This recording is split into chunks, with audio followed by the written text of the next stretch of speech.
Do you guys remember getting your first pocket knife, or maybe it was a hatchet? Um, for me, I think it was getting a machete. I always wanted a machete. Um, but what about your first spear? I don't know how many can relate to that. This is my kid stuff. Um, their grandparents are kind of extra sometimes. I love them to death, and I know they love my kids, and they like for them to have fun, and they know my kids well, and they know that this kind of stuff is where they're at. So, um, but I just think it's so funny. My kids play with spears. I don't know if your kids do. If they do, drop a comment down there. Let me know. Let me know that we're not the only ones. But I just remember getting stuff like that, and not necessarily the freedom, but the trust that was put in me. When oh, got a cat coming up here, got Tank coming up here with us. But I just remember the trust put in us to basically not hurt ourselves, and they knew what we were going to do with it. If we were given a hatchet or a machete, we were going to go out in the woods and chop something down, have fun, and make a fort or do something along those lines. My cat's trying to knock my pole down. Go on, Tank. Go on back up there, buddy. But man, it was a blast. And we got in trouble sometimes for chopping down trees, and my dad told us not to. But my kids have been warned about chopping trees. We have a big oak tree here in the yard, and I have to remind them just about on the daily not to chop the tree, not to throw an axe at the tree, not to throw a spear at the tree or anything like that. And that's kind of the reason why that I made this axe target back here. I needed to focus that energy. And they love it. I don't know if you can see it real well, but you can see it's chipped up pretty good. And they are real competitive with it. They like to play the games like that, either bag-o or basketball, football, racing, anything. You know how brothers are. But that's what this video is about, is this axe target. I sit down with some materials that I already had, and I'm going to show it to you in detail how I put it together. But I had a 4x6 beam that was left over from when we built the house, and it's actually 5/4 lumber on the sides and the prop in the back that I'll show you. But it works pretty good. So here's how I did that. Let's see. I'll do it like this. I don't think I can do it. Let me try it like this. I didn't even hit it. Try the spear. That's probably as good as it's going to get.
the alternate to this material, this is the 5/4 stuff. I've got 4 pieces, and there's something like 33 inches long, 32 inches long.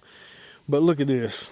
This 4x6 beam, okay? This is pretty much about 3 to 4 2x4s. And really, you could just say 3. Let's just say 3. So 3, 6, 9, 12 2x4s cut 33 inches, however long that you want your target to be, and then sandwiched in.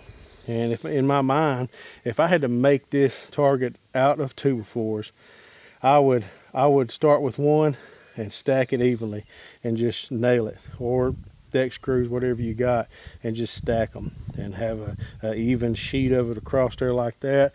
And you can back it like I did in the video. You can put the strong backs on the back for support, and you could have an axe target that's got the weight that this would have, and all you would have is 2x4s in it. And to make this, I'm going to do the measurements on it, and I'm going to put it up on the screen. I'll tell you exactly as far as linear feet how many 2x4s you would need, and I'll even tell you how many to cut, what length. And if that would help y'all out, then use it. Let me know that you used it. So you could just have 2x4s in it with nails or screws, and then one single hinge. So it's pretty easy.